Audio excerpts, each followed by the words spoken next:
Hello and welcome students to Transido. So my name is Bijit Vikas Bhuya. I have been teaching you the physics and the whole course of science since last July. Okay. So তোমালোকৰ যদি এই চেনেলত নতুনকৈ আহিছে kindly subscribe কৰিবা and better হয় কি তোমালোকে Transido app to Play Store easily available হয় তাৰপা তোমালোকে ডাউনলোড কৰি প্লাই গুটে সায়েন্স আৰু ম্যাথছৰ কোৰ্স তোমালোকে ফ্ৰীতে পঢ়িব পাৰিবা অলৰেডি মই বহুতখিনি ভিডিওস আপলোড কৰি দিলো তো গ্ৰেভিটেশন চ্যাপ্টাৰৰ আগৰ যোনখিনি চ্যাপ্টাৰ আছিল ফিজিক্সৰ specially motion in straight line হৈ গল নেক্সট ফোৰ্স তাত আমি নিউটনস ল অফ মোশন পঢ়িছিলো ৰাইট সো গুটেখিনি ইনক্লুড আছে তোমালোকে ধুনিয়াকৈ চাব পাৰা তাতে কোৱেশ্চন আনসাৰ্স পাবা গুটেখিনি পাবা A to Z পাবা and this is initiative from my side to educate all the students of Assam at free of cost. ইয়াত একো কষ্ট নালাগে ফ্ৰী অফ কষ্ট গুটেখিনি তোমালোকে পঢ়িব পাৰিবা জাস্ট এপটো ডাউনলোড কৰিবা তাতে ৰেজিষ্টাৰ কৰিবা তো ৰেজিষ্টাৰ কৰাৰ পিছতে গুটেখিনি হৈ যাব ইনফ্যাক্ট তাত টেষ্টটো লোৱা হয় টেষ্টটো কণ্ডাক্ট কৰা হয় ঠিক আছে তো যোনখিনি ষ্টুডেন্টছে অলৰেডি কিছুমান বহুতখিনি এনেকুৱা ষ্টুডেন্ট আছে যোনে ডাউনলোড কৰিলে তাৰ পৰা পঢ়ি আছে আৰু তুমিও যদি এতিয়া তেনেকুৱাই ক্যাটেগৰী হয় যোনে ডাউনলোড কৰা নাই কিয়া ঠিক আছে তো এতিয়া ডাউনলোড কৰি লোৱা and this is absolutely available in the Play Store and যদি Play Store easily পাই যাবা but still I am giving you the link below in the description. Okay, so let's start the chapter gravitation. Okay, so yada swa yada ki ase tomar picture to first picture swa this is your sun and this is your earth to sobe jana tomaloke ki hoy the earth is revolving around the sun. Okay, তো ইয়াতে earth always revolves from the sun মানে কি হৈছে ইয়াতে কিবা এটা force লাগি থাকিব লাগিব ন নহবা আর্থ সদায় কি এনেকে সানৰ সাৰাউন্ডিঙত ঘূৰি থাকিব নেকি তো কিবা এটা পাৰ্টিকুলাৰ ফোৰ্স লাগি আছে যি আৰ্থ যিহৰ কাৰণে আৰ্থ is always revolving around the sun and that type of force okay this force we cannot see actually তো সান আৰু আৰ্থৰ মাজত যি ফোৰ্স লাগি আছে আমি দেখা পোৱা নাযায় দেখা পাও নেকি নাপাও okay তো গ্ৰেভিটেশন পঢ়াৰ আগতে গ্ৰেভিটেশনাল ফোৰ্স একচুয়ালি কি হয় গ্ৰেভিটেশনাল ফোৰ্স হেতুৱে ক'ব বিচাৰিছো যে সান আৰু আৰ্থৰ মাজত যোনটো ফোৰ্স আমি দেখা পোৱা নাই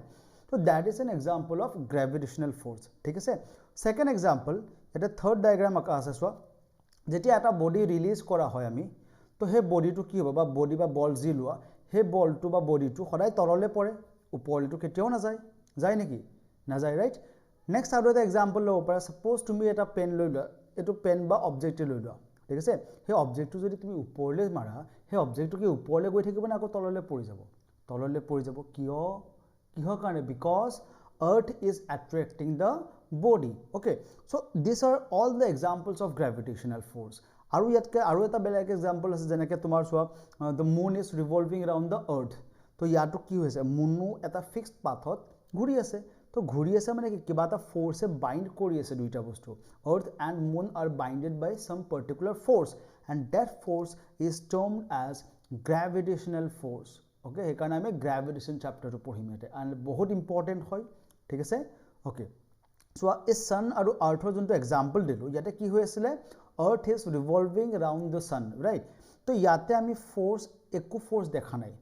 ফোর্সটো একো দেখা নাই কিয়া বাট এটা কথা সেকেন্ড ডায়াগ্ৰামটো চোৱা সেকেন্ড ডায়াগ্ৰামৰ যদি আমি লওঁ ইয়াতে কি কৰিছে এজন মানুহ আছে তেওঁ কি কৰিছে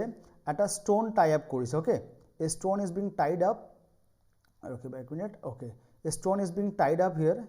stone এটা টাই আপ কৰিছো stone ইয়াতে এটা টাই কৰিছে টাই কৰি প্লে ঘুৰাই আছে এনেকে okay তো stone এটা টাই কৰি এনেকে ঘুৰাই আছে তো মানুহটোৰ হাতটো সো হাতত এটা স্ট্ৰিং ধৰি এডাল কি ৰোপ ক'ব পাৰা বা স্ট্ৰিং বুলি ক'ব পাৰা okay and এফালে এটা কি আছে stone বুলি মানি লোৱা stone বা কিবা এটা অবজেক্ট লৈ প্লে এনেকে ঘুৰাই আছে তো ইয়াতে কি হৈছে স্টোন কি হৈছে সাৰ্কুলাৰ মোশনত ঘূৰি আছে আমি সাৰ্কুলাৰ মোশন যেতিয়া পঢ়িছিলো জুনে সোৱা নাই কিয়া হে পাৰ্টটো জুনে সোৱা নাই তো কাইন্ডলি এটো motion in a straight line চ্যাপ্টাৰটো আছে ওকে তো কাইন্ডলি ডাউনলোড দ্য এপ ট্ৰান্সিডো তাতে গুটেখিনি পাই যাবা যে আমি ইউনিফৰ্ম সাৰ্কুলাৰ মোশন মানে কি হয় গুটেখিনি বস্তু ডিসকাস কৰা হৈছিল তো একচুয়ালি ডায়াগ্ৰামটো মই তাৰ পৰাই লৈছো চোৱাচোন যেতিয়া এটা ষ্টোন এনেকে ঘূৰাই থকা হয় হে ষ্টোনটো ৰপতে অ্যাটাচ হৈ এনেকে ঘূৰি থাকিব means here also the stone and this the hand of the man okay stone aru hator majot ki ase eta bonding ase right eta force lagi ase and yet so ei junto stone ase no stone kiba eneke pura sariofale ঘূৰি থাকিব ইটো আতৰহি না যায় because there is a particular force okay particular force that binds the stone with the hand of the man along with the rope and yet so stone or সদায় force to invert হয় এনেকে চোৱা এটো এক stone আছে this stone is moving in a circular path and the direction of the force that is being exerted on this stone is always inwards ki hobo hodai inwards hoy and that type of force is called centripetal force ki koy centripetal force hodai mon koriba centripetal force mane ki hobo suppose eta body circular motion kori ase okay a body is moving in a circular path and তেতিয়া হলে কি হ'ব হে যোনটো body আছে ন হে বডিটোৱে সদায় ইনৱাৰ্ডড force দিয়ে and that is equal to inverted force lage actually tar and that is called centripetal force ঠিক আছে আকো ক্লিয়াৰ হৈছে suppose তুমি এটা circular fieldত দৌৰি আছা এটা circular fieldত দৌৰি আছা তো তাত কি force লাগিব centripetal force any motion okay any motion that is following a circular path that is called centripetal force means that object will experience centripetal force ঠিক আছে তো centripetal force is not the main part of this chapter but still mo কৈ দিছো ঠিক আছে এতিয়া সোয়া যদি মই এই রোপডাল মাজতে কাটি দিও ওকে এই রোপডাল যদি মই মাজতে কাটি দিও স্টোন টু কি হ'ব টেনজেন্সিয়ালি যাব টেনজেন্সিয়ালি জানা নাই টেনজেন্ট জানা নাই হোৱাট ইজ টেনজেন্ট টেনজেন্ট যদি না জানা চাইলো এটো সপোজ এটা মোৰ ওচৰত এনেকুৱা সাৰ্কেল আছে okay this is a circle and ইয়াতে এটা পইণ্ট লৈ লবা যিকোনো এটা পইণ্ট লৈ লবা সাৰ্কেলৰ okay take any point on the circle let this be the point okay and he point to মাজেদি just touch korake okay just touching the point enake jodi the line draw kori diu that is called tangent means a stone to soasun mo diagram to dekhaisu stone to jodi soa jay a path to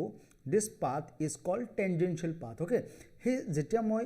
kati dim ba hatere eri dim he stone to eta tangential path loi lobote because mor bonding juntu asile agote ৰছিডাল আৰু ষ্টনৰ মাজত এতিয়া বন্ডিংটো নাইকিয়া হৈ গল ঠিক তেনেকে যদি কেনেবাকে গ্ৰেভিটেশনাল force নাইকিয়া হয় এই আৰ্থ যোনটো আৰ্থ সানৰ সাৰাউন্ডিংত ঘূৰি আছে সান আৰ্থ কি হৈ যাব এনেকে টেনজেন্সিয়ালি দৌৰ মাৰি যাব তো আমিতো নাথাকিমে তেতিয়া ঠিক আছে বাট টেনজেন্সিয়ালি না যায় এতিয়া কিয় because there is a particular force called gravitational force which binds the sun and earth together तो क्लियर होइसे ग्रेविटेशनल फोर्स माने की होय तो ग्रेविटेशनल फोर्स अकल सन और अर्थ जे होबो कथा নাই तो एखिनि बस्तु सन अर्थ एब्लक जे पढि आसो basically who created this idea माने कोने एटु डिस्कवर কৰিছিলে तो एजन साइंटिस्ट असले नाम तो सबे জানাই नाम तो सुना ही होगा ठीक है কোন আসলে Isaac Newton sir Isaac Newton is the one who discovered this phenomena of gravitation okay and Isaac Newton jetia thakibo logote apple eta nedekham kono kothai hobo nware right because tumaloke etu janai jonto tumalokor Isaac Newton etu kahani jana no because gravitation actually keneke discover korile because teo edin ki korisile gosor tolote kitab purhi asile ঠিক আছে তাৰ পিছত কি হৈ গল ঘপককে তেও মুৰত এটা আপেল পৰিলে মুৰত এটা কাহানি হয় আৰু ঠিক আছে মুৰত পৰিছে না তল ওচৰত পৰিলে কবাত পৰিলে আৰু বাট তেও কি কৰিলে হে আপেলটো লৈ প্লে ভাবিলে যে আপেলটো অকল তলত যে পৰিলে কিয় ওপৰলৈটো যাব পাৰিলে হয় না নাই তো তেতিয়া এই লস খিনি ওলালে gravitation okay actually that is the main content okay that is the main base which by which the gravitation is being discovered hetu main theme asile okay to tar bisot te analyze koribo lole bostupur tar bisot beleg laws uliale gravitational law uliale tar bisot ami junto etia পঢ়িব গৈ আছো ঠিক আছে তো এটো কাহানি বুজি পালা তো অ্যাপল টু পড়াওতে তেও ভাবিলে যে কি why the apple is only falling downwards তো তাৰ পসিবিলিটি আছিল ওপৰলে যাও বাট অকল তললেহে পৰিলে কিয় পৰিলে সেই ৰিজনটো উলিয়াইলে তেও বাকিবোৰৰ লগতো ৰিলেশন বনালে যে this force is none other than gravitational force clear হৈছে এটা সোৱা gravitational force তেও তাৰপিছত দিছিলে actually দুটা মাস যদি থাকে ঠিক আছে মই দেখাই আছো বাৰু হেতু তো এখিনি লগে বুজি পালা gravitational force is just basic ideas দি আছিল ঠিক আছে next সোৱা universal law of gravitation what is this law universal law of gravitation what universal so what universal to pa ami gom pau je universal means this is applicable for everything okay so first of law to sound tar pisot ma explain korim je universal word to kele ahile and what is the law of gravitation right so yate soa duta body ase yate mo sun buli loi losu and this is earth যোনটো আমি example পঢ়িলো but এটো compulsory নহয় কি sun আৰু earth হে হ'ব লাগিব any two bodies okay any two bodies let it be body m1 and the other body let it be m2 okay তো ইয়াৰ মাজত sun আৰু earth মাজত sunৰ center পৰা লবা earthৰ center লকে and মানি লোৱা এই distance to d হয় কোবাত d পাবা কোবাত r বুলিও পাবা okay so sun আৰু earth যেহেতু হ'ব নোৱাৰে বেলেগো অবজেক্ট হ'ব পাৰে any two bodies you and me হ'ব পাৰে this pen and this charger clip এই দুটাও হ'ব পাৰে everybody it might be anybody okay so this is applicable for anybody so m1 হৈ গল এটা mass and আৰু এটা mass হৈ গল m2 ইয়াৰ মাজত separation distance d তো ইয়াত যোনটো ফিগাৰত যোনটো দেখাইছিল actually হেতুৱে মই দেখাব গৈ আছো তো এতিয়া ইয়াতে নিউটনে কি ক'লে এই দুটা মাজত কি লাগিব ফোর্স লাগিব তো কি ফোর্স एक्चुअली গ্ৰেভিটেশনাল ফোৰ্স লাগিব তো গ্ৰেভিটেশনাল ফোৰ্স আৰু এটা কথা মন কৰিবা নোট কৰি ল'ব পাৰা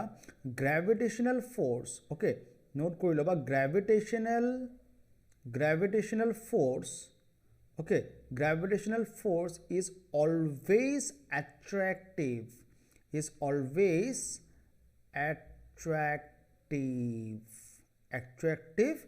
in nature মনত ৰাখিবা ঠিক আছে হেতে কেতিয়াও ৰিপেল নকৰে হেতে কেতিয়াও ৰিপালশন নকৰে হেতৰ যোনটো gravitational force basically okay this gravitational force is always attractive এটো মনত ৰাখিব বহুত ইম্পৰ্টেন্ট হয় ঠিক আছে ওকে তো এটা আমি কি কৰো সো তো ইয়াতে যদি চাও মই যোন দুটা বডি আছে বা যোন দুটা মাস আছে হেতে কি হ'ব m1 to m2 ফালে যাব বিচাৰিব and m2 কি হ'ব m1 ফালে আহিব বিচাৰিব ঠিক আছে তো m1 এ যোনটো ফোর্স দিব f and m2 কি দিব ফোর্স f and যোনটো ফোর্স লাগিব যোনটো হে দুটা বডিৰ মাজত ফোৰ্স লাগিব হে ফোৰ্সৰ অকমান ডিটেইল চাও সো কি কৈছিলে যোনটো ফোৰ্স লাগিব গ্ৰেভিটেশনাল force that is directly proportional force is directly proportional to a product of the masses m1 into m2 ঠিক আছে তো যোনটো ফোর্স লাগিব that is proportional to m1 into m2 এতিয়া সোয়া কোনোবাই যদি proportional sign মানে কি না জানা কাইন্ডলি এটো ধ্যান দিয়া suppose a proportional to b what is the meaning of this a proportional to b লিখিলো যে ইয়াৰ মিনিং কি হৈছে means এটোৱে হৈছে যদি তুমি b ইনক্ৰিজ কৰা ৰাইট তেতিয়ালে a ও ইনক্ৰিজ হ'ব যদি তুমি b ডিক্ৰিজ কৰা then a ও ডিক্রিজ হ'ব this is the meaning of directly proportional and যদি এনেকে লিখা হয় a proportional to 1/b year meaning কি হয় ইয়াক তুমি এনেকেও ক'ব পাৰা a directly proportional to 1/b ক'ব পাৰা or a inversely proportional to b বুলি ক'ব পাৰা ইয়াৰ মিনিং এটোৱে হৈছে যদি b তুমি ইনক্ৰিজ কৰা তেতিয়ালে a ডিক্ৰিজ হ'ব similarly vice versa যদি a তুমি ইনক্ৰিজ কৰা b তেতিয়া কি হ'ব ডিক্রিজ হ'ব ঠিক আছে ক্লিয়ার হল ওকে তো যোনটো ফোর্স আমি এটা মেইন গ্ৰেভিটেশন ল যাও বলা জাস্ট মই প্রপোর্শনাল মানে কি হয় হেতু বুজাই দিলো অলপ ঠিক আছে তো ইয়াত যদি সোয়া যায় তো f directly proportional to m1 into m2 নিউটনে কৈছিলে নিউটনে আৰু এটা কথা কৈছিলে যে ফোর্স যোনটো হৈছে that is inversely proportional to the d square inversely proportional মানে এক minute ৰখিবা inversely proportional means what 1/d square okay inversely proportional to d square eto to bhabasun ekbar d logot inversely proportional hoy je to logical hoy ne nai ekbar bhabilwa so asun sun aru earth ba duta body majode swa jimane usorot thakibo head of force himane beshi hobo right jimane durot jabo himane force komi jabo ne nai bhabasun তুমি for example ম্যাগনেটে লৈ লচোন দুটা যদি তুমি magnet লৈ লোৱা উচৰত জিমানে ৰাখা হেডৰ force of attraction বেছি হ'ব জিমানে তুমি ম্যাগনেট পাৰ্টিকলস কিনা দূৰলৈ লৈ যোৱা সিমানে ফোর্স কি হৈ যাব কমি যাব নে নাই ঠিক তেনেকৈ ইমাজিন কৰা তো এটো সুইটেবল হৈছে মানে ডি স্কয়াৰ লগত ইনভার্সলি প্রপোর্শন মানে ডি জিমানে তুমি বঢ়াই দিয়া সিমানে ফোর্স কি হ'ব কমি যাব বহুত সিম্পল হয় বুজি পাইছা okay so let this equation be given as number 1 and this be as number 2 so এটা কি লিখিম combining these two equations okay if you combine these two equations মই ইফালে লিখিছো তৰা লিখিছো ঠিক আছে combining 1 and 2 or লিখো from 1 and 2 দুইটা যদি combine কৰো or you can write from 1 and 2 what will you get কোনবাই ক'ব পাৰিবা নে কি পাম বহুত সিম্পল হয় কি হ'ব f directly proportional to m1 into m2 into 1 by d square, right? Just মই এনেকুৱা কৰি দিলোঁ okay তো এটুক মই এনেকৈ লিখিব পাৰোঁ f directly proportional to m1 m2 divided by d square ঠিক আছে এইখিনিলৈকে ক্লিয়াৰ আছে তো এতিয়া সব proportional sign to remove কৰিবৰ কাৰণে আমি কি কৰিব লাগিব এটা constant দি ৰিপ্লেস কৰিব লাগিব এটা constant দি যদি ৰিপ্লেস কৰোঁ তেতিয়া হলে তোমালোকে নোটস বিলাক বনাই যোৱা তেতিয়া হলে তোমালোকৰে ভাল হ'ব ঠিক আছে যদি মই constant দি ৰিপ্লেস কৰোঁ মই তো left side লিখিছো হা if I am replacing this with a constant তেতিয়া হলে ইয়াৰ ভ্যালু কি পাম সোয়া তো কি লিখিম f equals to proportional sign remove kori eta constant likhisu g likhisu okay and into m1 into m2 upon d square and this equation okay this equation is called universal law of gravitation কি কয় তোক universal law of gravitation formula কি হয় f equals to capital G small g নিলিখিবা কিন্তু small g meaning বেলেগ হয় পিছত পঢ়িম ইয়াত capital G লিখিবা okay capital M mass change হৈ থাকিব পাৰে capital M লিখিব পাৰা capital M2 লিখিব পাৰা but যোনটো G আছে ন G is written as capital G আৰু ইম্পৰ্টেন্স কি হয় মই কৈ আছো ঠিক আছে তো এখিনলৈকে ক্লিয়াৰ হৈছে গ্ৰেভিটেশনাল ফৰ্মুলা ইয়াতে সোৱা ক্লিয়াৰ হৈছে না নাই হৈছে ন ওকে আই হোপ ক্লিয়াৰ হৈছে গুটেখিনি মই ক্লিয়াৰ হ'ব কাৰণে মই একচুয়ালি এনেকুৱা ইন্টাৰফেস লৈছো ঠিক আছে তো ইয়াতে যোনটো ক্যাপিটাল G আছে ধ্যান দিবা this capital G is called gravitational constant what it is called gravitational constant okay this is called gravitational constant and its value is given and this gravitational constant so gravitational constant is a type of fixed value as because this is a constant right so and your value is a 6.7 into 10 power minus 11 Newton meter square per kg square ইয়াৰ যোনটো SI unit হয় ন এই ইউনিটটো বহুত ভালকে ধ্যান দিবা ঠিক আছে এই ইউনিটটো বহুত ইম্পৰ্টেন্ট হয় কিন্তু and ইয়াৰ ভ্যালু খিনি ম্যাক্সিমাম কোৱেশ্চনত তোমালোকৰ কোৱেশ্চনৰ ভ্যালু দিয়াই থাকিব বাট ষ্টিল মনত থাকিলে তোমালোকৰে ভাল হয় ঠিক আছে so let's move on to the question section okay তো ইয়াতে তোমালোকৰ এটা এই ইয়াৰ ৰিলেটেড এটা কোৱেশ্চন আছে সোৱা বহুত সিম্পল হয় কোৱেশ্চন ইমান খাস টান নহয় ভালকে কোৱেশ্চনটো সোৱা খালি কি আছে কোৱেশ্চনটো পঢ়া what is given in the question the mass of the earth is 6 into 10 power 24 kg okay see the question 6 into 10 power 24 kg okay তো ইয়াতে কি দিয়া আছে proceed as I am doing it okay তো কি লিখিম ইয়াতে তো given datas বিলাক তোমালোকে লিখি লব পাৰা ঠিক আছে তো given কি quantities আছে mass of earth okay তো m suffix e লিখি দিছো means this is the mass of earth তো mass of earth তোমালোকে মনত ৰাখিলে ৰাখিব পাৰা because যেটো আমি earthতে আছো তো মনত ৰাখিলে কি আমাৰে ভাল হয় right তো কিমান হ'ব সোৱা 6 into 10 power 24 kg তো কম weight নহয় বাপ ৰে বাপ 6 into 10 power 24 kg soa kiman besi weight and then of the moon is how much 7.4 into 10 power 22 moonoru kom weight nohoy kintu mass of suffix m this means this is mass of moon okay so and its weight is 7.4 into 10 power 22 kg means almost 100 times less than mass of earth okay if the distance between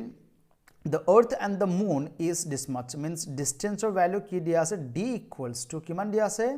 d equals to 3.84 into 10 power 5 kilometer hobo lage thik ase yat question oloban bhul likha ase bhul mane actually printing mistake hoy gol yate thik ase so yate sason ek question dot ki dia ase 3.84 ইয়াতে into এটা হৈ যাব into 10 power 5 kilometre তো যদি basic confuse লাগিছে তোমালোকে বুকৰ কোৱেশ্চনটো চাব পাৰা বিকজ মই বুকৰ পৰাই ডাইৰেক্ট লৈছো এটো ওকে তো ডি ভ্যালু এখিনি দিয়া আছে এন্ড জি ভ্যালুটো মই যোনটো তোমালোকক দিছিলো অলৰেডি ইয়াতে গিভেন আছে ওকে তো মোক কি লাগে you have to just find the force exerted by earth on the moon okay so force exerted by earth on moon so we know that gravitational force right we know that gravitational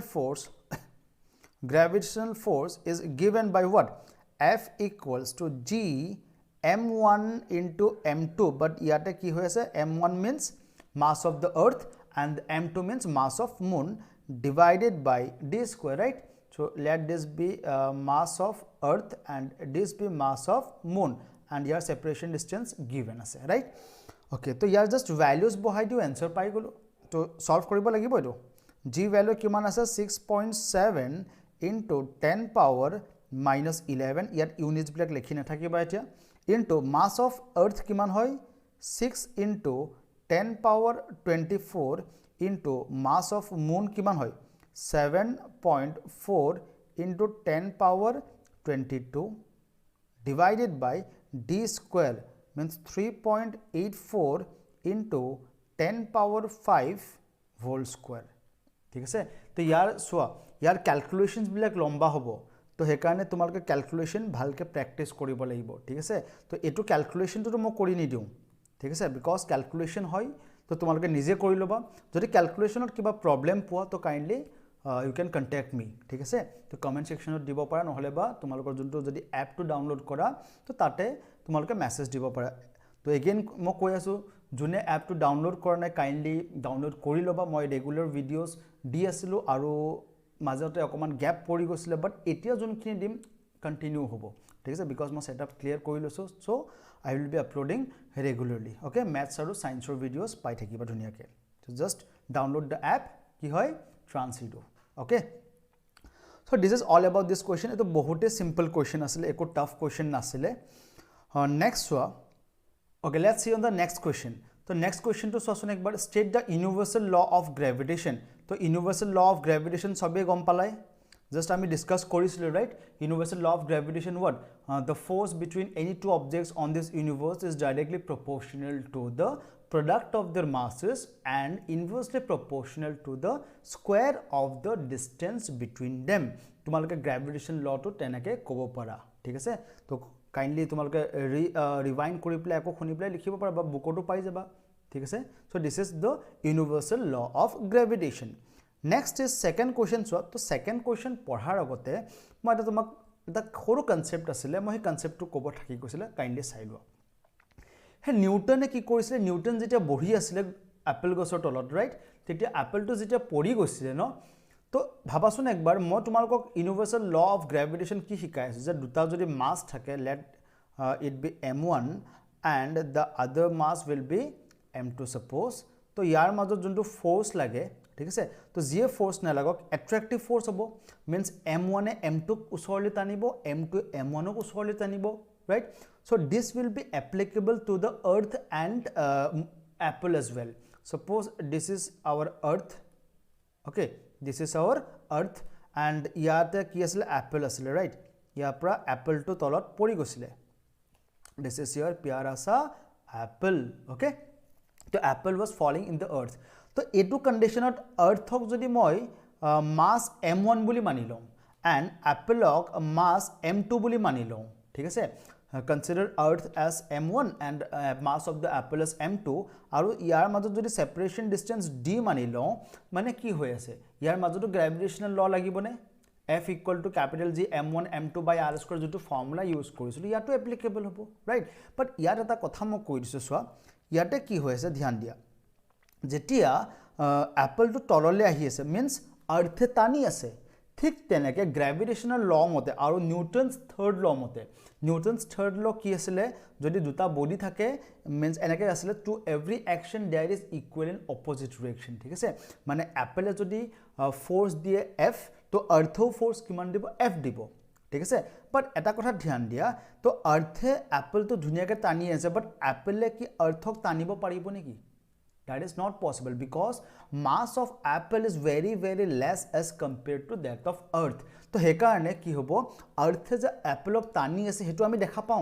pori ase ba kiba ta object jodi upor ba pore ami dekha pau but earth khono he object to usorle je jabo ami dekha na pau because it is very very very very very small so that you cannot imagine that reason ki hoy because mass of that any object in earth is very